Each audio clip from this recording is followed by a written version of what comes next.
रोहित जी।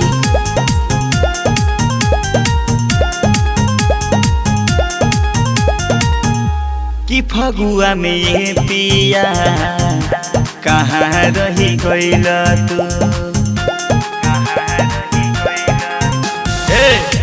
कि फगुआ में ये पिया कहाँ रही गइल तू। सब कर बलम आई गइले, सब कर सजन आई गइले, कहवा रे भुलैल तू। कि फगुआ में ये पिया कहाँ रही गइल तू। कि फगुआ में ये पिया काहे ना आइल तू।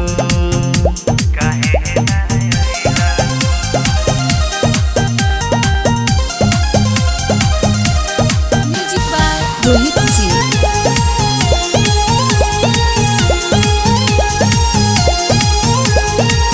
लाली ओठा लाली बिंदिया पानी लगवले, बना तो ये पिया का होई सजले।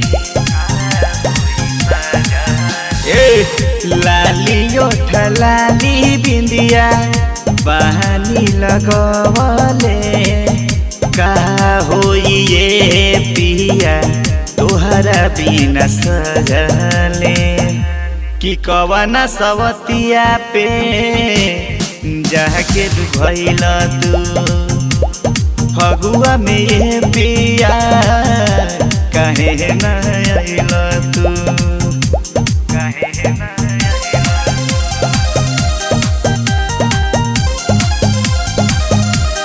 म्यूजिक बाय रोहित जी।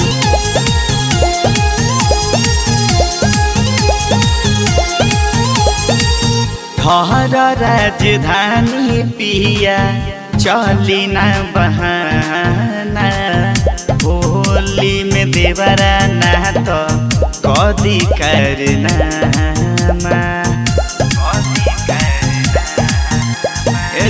घर राजधानी पिया चली ना बहाना।